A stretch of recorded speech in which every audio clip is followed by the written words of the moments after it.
The runoff between Mike Espy and Cindy Hyde-Smith is scheduled for November 27th. And coming up, we'll take a look at how one Overby Center event is helping students stay politically active. Good evening, and thank you for tuning in to NewsWatch Ole Miss. I'm Avery Sadler. And I'm Grace McClanahan. We start tonight with news out of DeSoto County. Yesterday afternoon, a bus carrying 46 passengers overturned on its way to Tunica. 2 people are dead as a result of the crash, and the 44 others suffered various injuries. Passengers were taken to hospitals in Germantown, Collierville, and Olive Branch. Firefighters had to climb through the bus's roof to free passengers. The company of the bus sent another one to take passengers with minor injuries home. The DeSoto County Sheriff Department says the cause of crash was due to slick highways due to the sleet and snow that fell across the area yesterday. The Sheriff Department also says their crews worked multiple crashes yesterday due to the winter weather. And while safety was at the forefront of drivers' minds yesterday, many are starting to think about traveling home for Thanksgiving. NewsWatch reporter Jack Orloff looks into how holiday travel is affecting gas prices.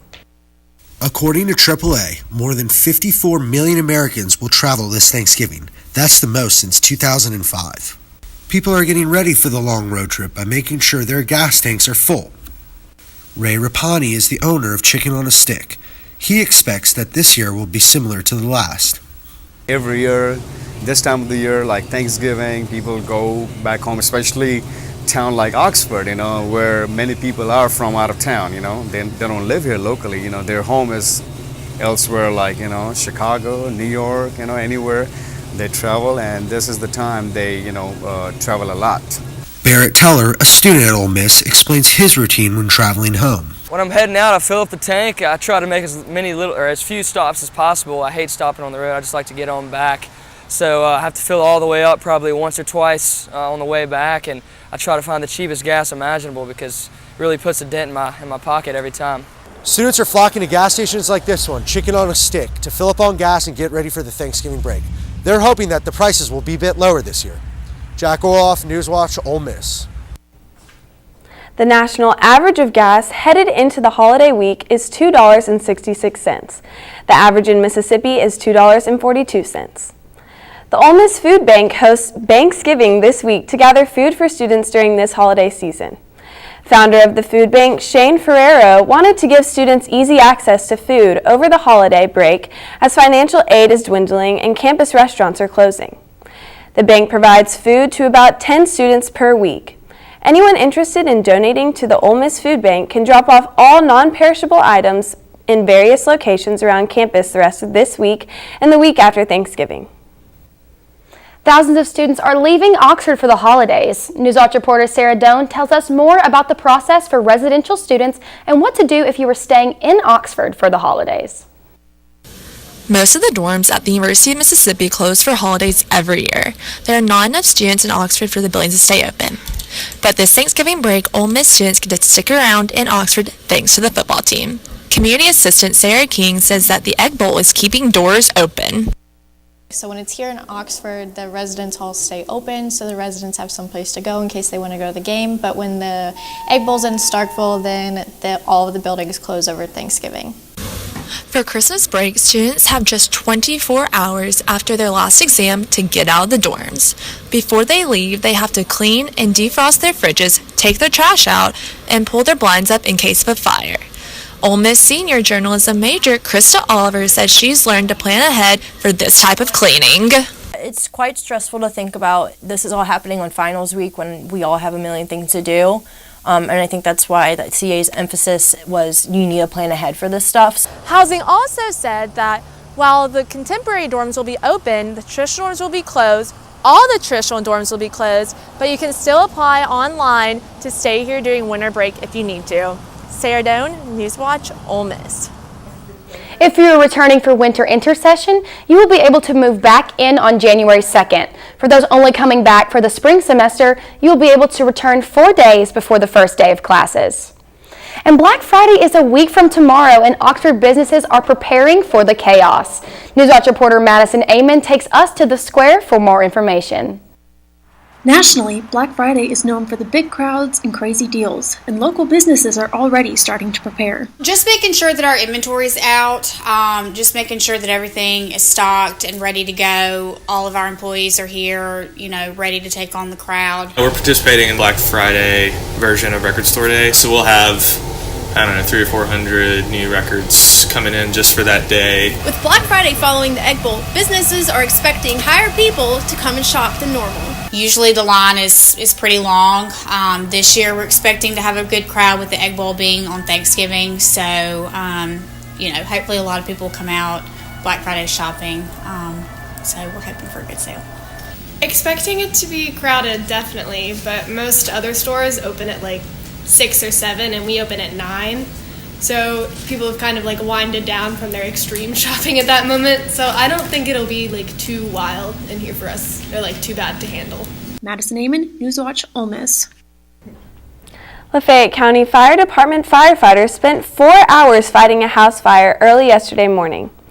911 received a call around midnight reporting a structure fire at the location of Wild Rose Kennels. The caller saw a glow on the ground and looked outside to see the roof of the house on fire. The family inside made it out of the house with no injuries, although the structure was completely destroyed. It is still unknown what caused the fire. A Batesville teenager was charged with having sex with a minor. This was in the Lafayette High School parking lot Tuesday evening after a basketball game against South Panola High School. 18-year-old Condoa Lewis from Batesville met a 15-year-old girl who is also from Panola County in the parking lot during the game. Lewis was arrested after an investigation and charged with sexual battery because he is more than 36 months older than the alleged victim. He was booked into the Lafayette County Detention Center on a $5,000 bond. With many students in their first few years of voting, it is important that they stay politically informed. Annie Sharp is in studio to tell us how one campus event aided them in doing so. Annie? Thanks, Grace. Students gathered last night in the Overby Auditorium, veteran Mississippi political handlers spoke on the midterm election and the runoff between Mike Espy and Cindy Hyde-Smith. They gave their opinions from both Republican and Democratic viewpoints. Students gathered at the Overby Center on November 14th to listen to a pair of veteran Mississippi political handlers with opposing partisan interests. Even though people don't think that, a lot of students are actually involved in politics. So I feel like things like this actually do help, help students understand and let them get their opinions and things out. Republican Austin Barber and Democrat Brandon Jones debated the outcome of the November 6th election on November 14th at the Overby Center. I think it was a good experience to see the two sides go back and forth and just voice their opinions and talk about what they're passionate about. Students engaged in discussions concerning the current political climate by asking questions that will help them in voting in the next election. Austin as well. You go, good name there. So Austin in the back asked a question of why did Cindy Hyde-Smith defend her? There's a lot of different opinions about the election and life past the election and things of that nature. So I thought it was really interesting from that standpoint.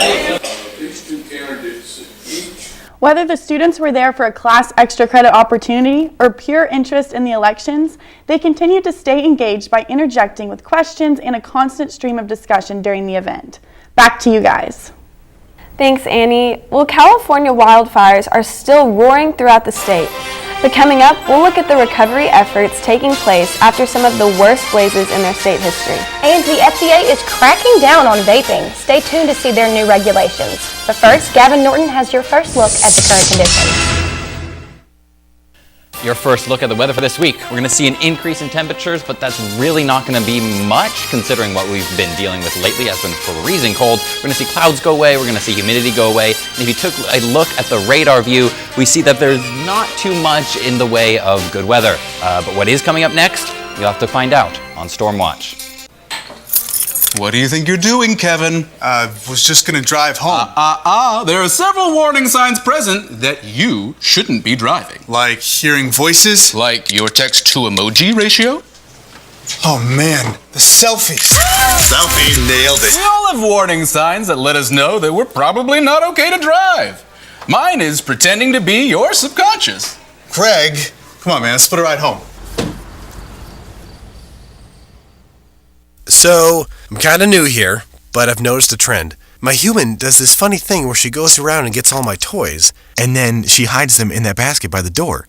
It's like, hello, that's where you put it last time. You were the worst at hide and go seek. When I was in foster care, I never knew when I would have to move, so I always had my suitcase ready to go. Then one day, I was adopted. My new parents opened their hearts and home to me.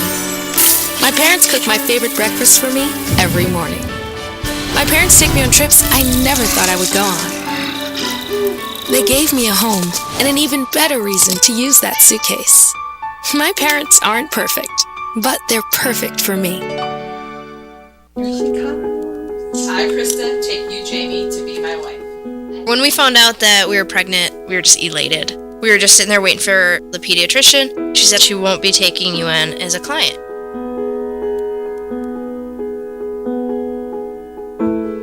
We are a lesbian couple, but she's just a baby. She's the one you're denying the service to.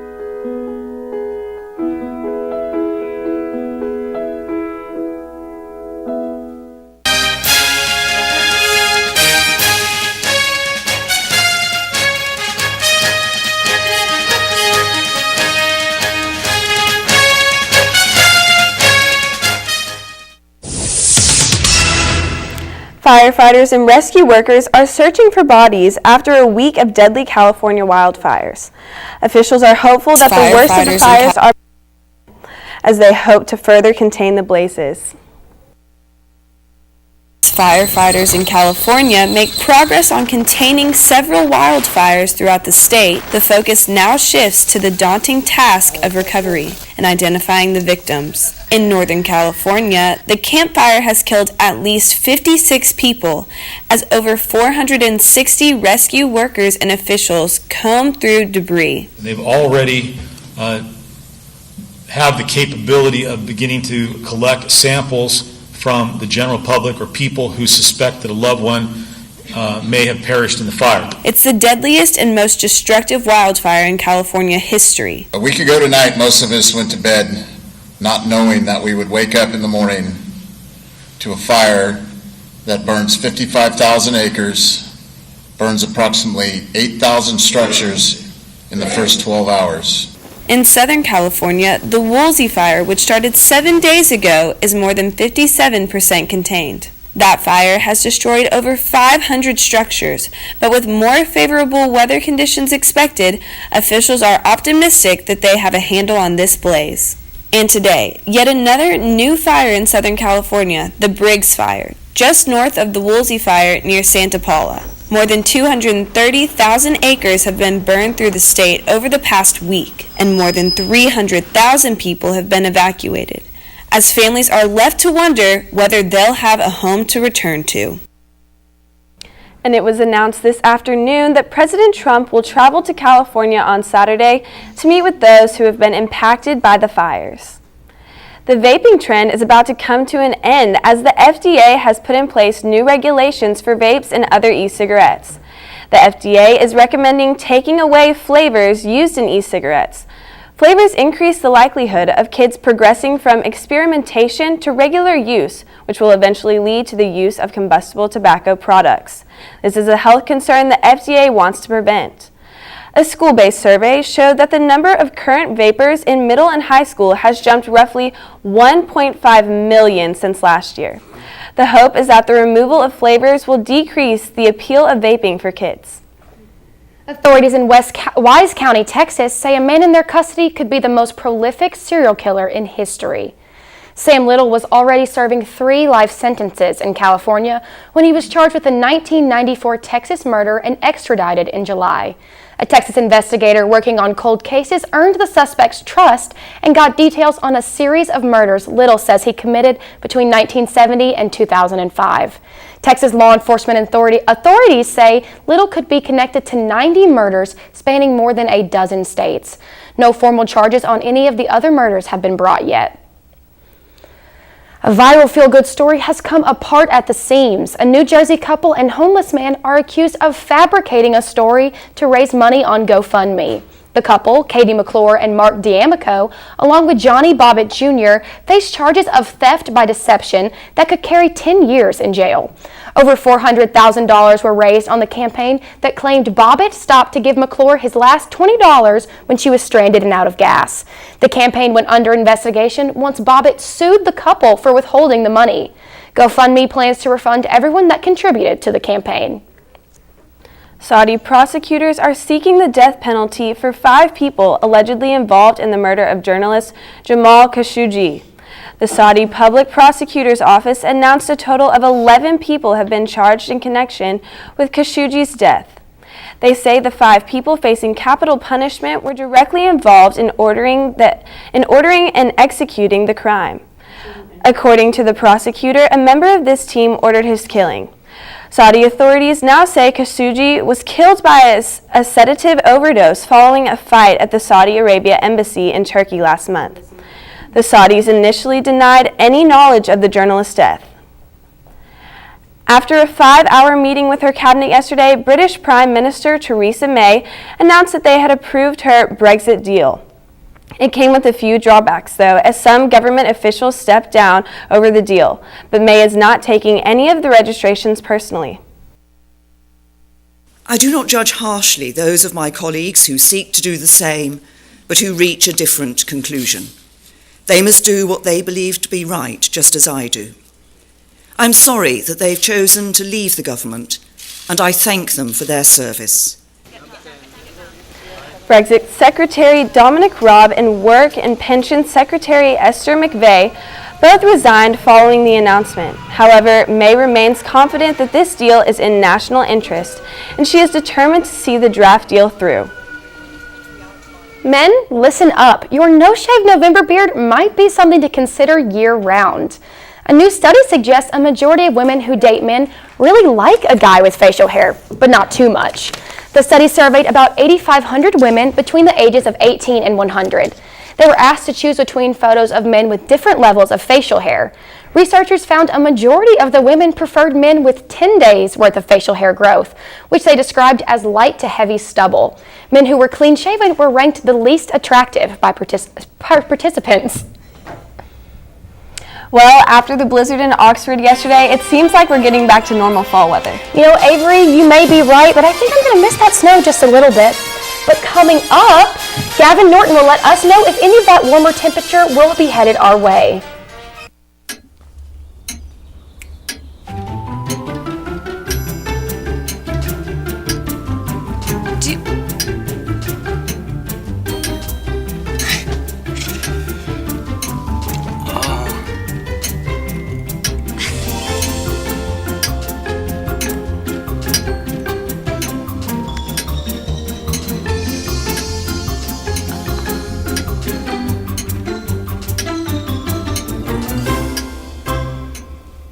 Listen, you're my friend. I noticed you haven't really been yourself recently. Yeah, I feel like something's up. How are you? Are you okay? Is there anything you want to talk about? I just want to know how you're feeling. And listen, even if you don't know what to say, I'm here to talk. No matter what you're going through, I just want you to know I'm here. I've got your back. When you want to talk, I'm here.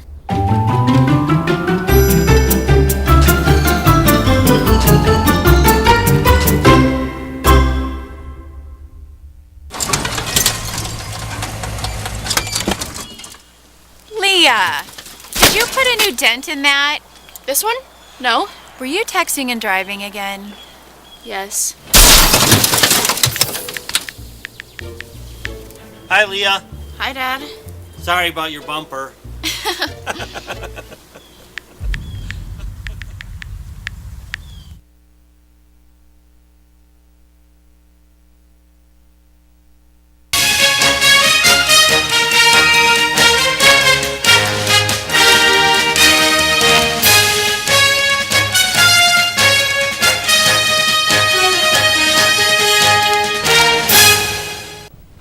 Welcome back to Storm Watch. I'm Gavin Norton. The current temperature right now is a relatively comfortable 38 degrees Fahrenheit, and we don't have any wind. We have clear skies going on outside. But if we want to take a look and see what the weather is looking like at a more regional point of view, as we can see, there's not much going on. Fairly boring, fairly consistent weather. Taking a look, we can see that locally the weather too is about in the high 30s, low 40s, wherever we go. And if you want to take a look and see what this is going to do tomorrow, we'll see a slight increase. We're going to see highs in the mid 50s in the 60s, but again, nothing too terribly cold or too terribly hot. Tonight's weather, we're going to see that it's going to be nice and clear outside. Nope, just kidding. It's going to be really cloudy outside, but that's close enough to clear. We're going to get down to 30 degrees and no chance of rain. We have light variable winds.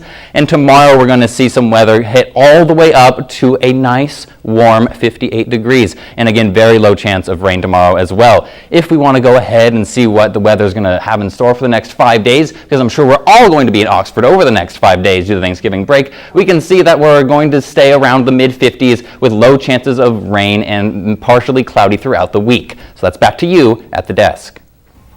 Thanks, Gavin. Coming up, see which new recruits will be a part of the women's basketball team next season. And see what the breaking news is coming out of the NBA world next.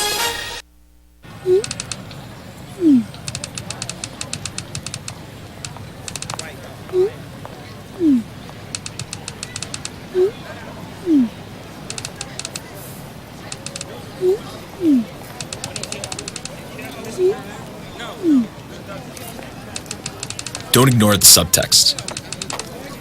It's on us to intervene in sexual assault. Because we can. Take the pledge at itsonus.org. There was an old woman who lived in a shoe. She had so many children, she didn't know what to do.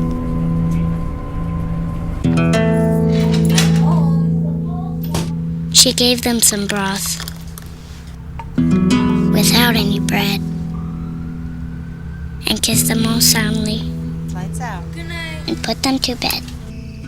Hunger is a story we can end. End it at feedingamerica.org. Action!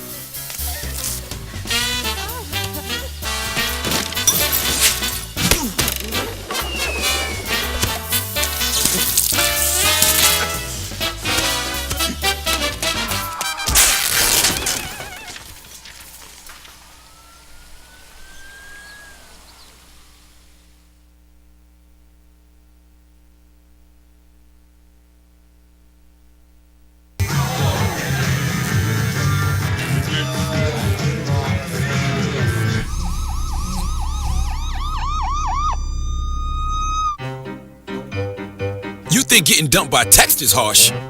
Try getting dumped by a tennis ball. My ex-owner drove me out to the woods, yelled fetch, and by the time I brought the ball back, he was gone. Yeah, I was pissed. But the folks at the shelter helped me let go of my anger. I learned coping skills, like taking it to the hole. Boom! Now I'm ready to fetch again.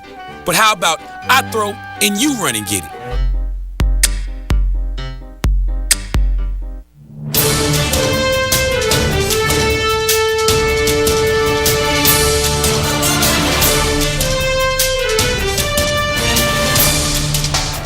Rebel fans, good evening and welcome to Sports Watch. I'm Jason Price. The Lady Rebel basketball team picked up their second win of the season last night after taking down Temple 62-55. Ole Miss came out of the gate on fire, jumping out to a 21-8 lead after the first quarter. But Temple would claw their way back, outscoring the Rebels in the second and third quarter and cutting their deficit to 5. Ole Miss was able to outscore the Owls in the fourth quarter to put the game away, making the final score 62-55. Redshirt senior LaCarra Salter went 5 for 7 with 14 points in 20 minutes to help the Rebels secure the W. The win over Temple wasn't the only victory for the Lady Rebels, as new head coach Yolette McPhee-McEwen added 4 new recruits to her first signing class. The team will be joined by 2 junior college transfers in post player Dominique Bakes and point guard Valerie Nesbitt. Nesbitt played for the Bahamas team that won gold at the Caribbean Basketball Championships in 2015, so she has a little experience winning. The biggest pickup for Coach McEwen is 6'5" post Tiana Jackson, who is the 11th ranked post player in the nation. With the new recruits, the Lady Rebels look equipped for success for next season as well. If you didn't already know, Ole Miss legend Archie Manning is an angel of a person. And the SEC wanted to make sure everyone is aware by awarding Manning with the Michael L. Slive Distinguished Service Award. The award is presented to former student athletes, coaches, or administrators of SEC schools who have worked for the betterment of the SEC. SEC Commissioner Greg Sankey said Archie Manning is more than a football legend. He is a pillar of a wider community that transcends sport. Congrats to Archie Manning, but I don't think this will be his last award. The idea of a Houston Rockets dream team was put to rest today as the Rockets decided to part ways with Carmelo Anthony. The 10-time All-Star forward only played 10 games with Houston, and he came off of the bench for all of them. Anthony signed with the Rockets in the summer and made Harden and the boys look like a championship-caliber team until they actually started playing basketball. Melo is only averaging 13.5 points and half an assist per game this season, which led to coach Mike D'Antoni giving Melo's playtime to rookie Gary Clark.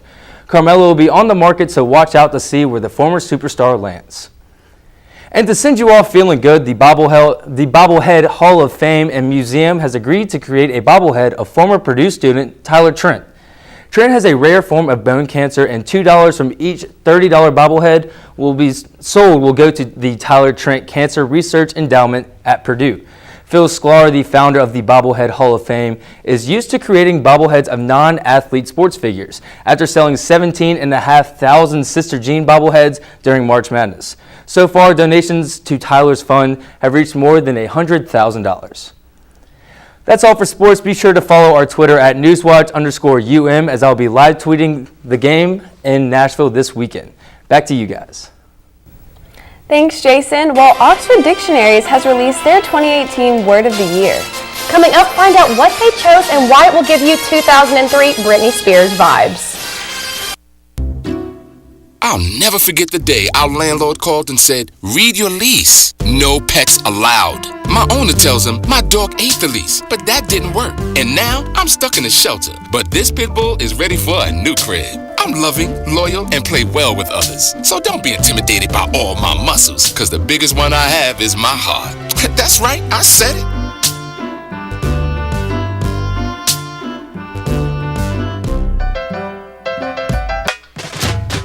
We are Ole Miss Rebels. As Mississippi's flagship university, we dig deeper, see farther, work harder. We pioneered human organ transplants. We helped prove Einstein's theory of gravitational waves. We are distinguished as a Carnegie R1 top 2.5% research institution. We are Ole Miss, transforming lives and the world. When I was your age, I was just like you, fascinated by stars.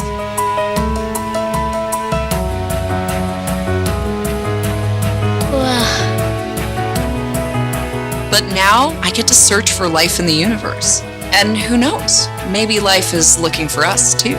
So we're like aliens to them? Yeah. Does anyone want to be a scientist now? I do. Awesome. We need more girls in STEM. Maybe we can find aliens. This year, patriotism shouldn't just be about pride of country. It should be about love. Remember that to love America is to love all Americans. Because love has no labels.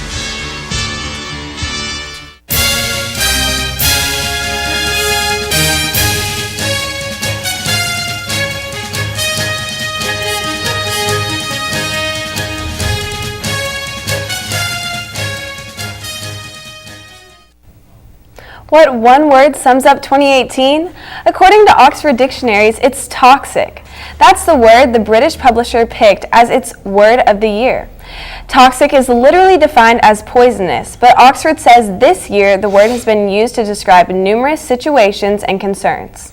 There have been articles about toxic workplaces, toxic relationships, even what has been called toxic masculinity. Toxic is a word that's been around for centuries, unlike 2017's word of the year, youthquake. And in 2015, Oxford did not even choose a word at all, instead going with the tears of joy emoji as the word of the year. Well, I wonder what Britney Spears has to say about this word of the year. You know, guys, I have no idea, but toxic might be the word of the year, but the word this week in Oxford is freezing. Gavin, what's the weather looking like this weekend? Yeah, well, it's not going to be freezing anymore, so at least we have that to look forward to, but it's not going to be too warm either. We're going to see highs in the high 50s and light cloud cover throughout the week. Fortunately, most people won't be here to enjoy it. Well, after the freezing cold weather, I will take the 50s. There you go. Thanks so much, Gavin. Of course. That's all we have for tonight. Thank you for tuning in to NewsWatch Ole Miss. I'm Avery Sadler. Be sure to join us here again tomorrow night on air at 5 and on NewsWatchOleMiss.com. I'm Grace McClanahan. Thank you and good night.